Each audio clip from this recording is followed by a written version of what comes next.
Hello and welcome to our mini project presentation for Principles of Programming Languages. Today we'll be discussing how callbacks are implemented in the React JavaScript language. My name is Chris and I'll be starting off the discussion with a quick overview of what we learned this semester about callbacks in the course.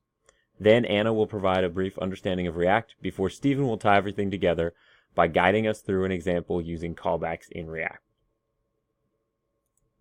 So what is a callback? You might remember this line from our course materials.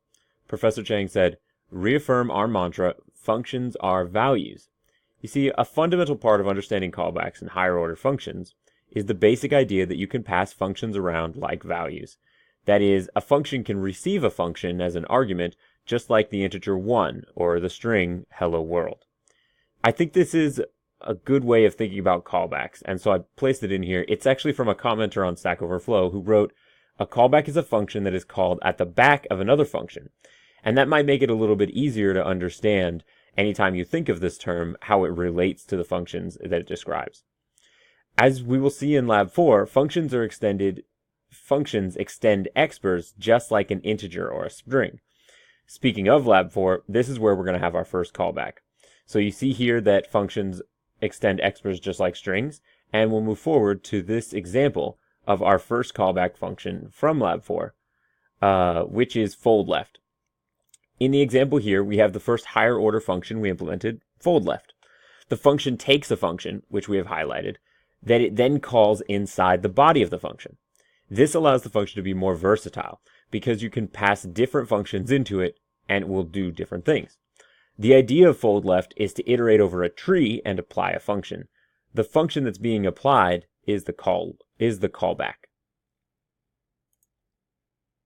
During the semester, we demonstrated our understanding of callback functions when we implemented success continuations as part of Lab 6. This example and discussion should really freshen up the idea in your mind. Success continuations are a certain type of callback where the function that is being called promises to call the function that is being passed in if it finds success. A typical example from another area might be a lookup in a database or spreadsheet. When you provide the parameters for the search, you want to see certain information if your criteria is met or successful. So first, you use a find function to look for any values matching your criteria, and if you're successful, you return the contents of the sheet or database, the values associated with a successful result. So here you'll see fold left has been re-implemented to include an and then, which is the success continuation part.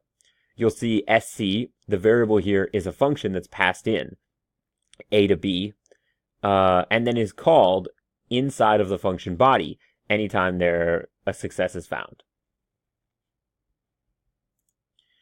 So just a quick review, what callbacks are, how they're used, and an example of them from the course. You should be excited to see them implemented in a new language. Anna is now going to give a brief description of React so you can understand the language well enough to follow Stephen through a quick guide that uses callbacks in React.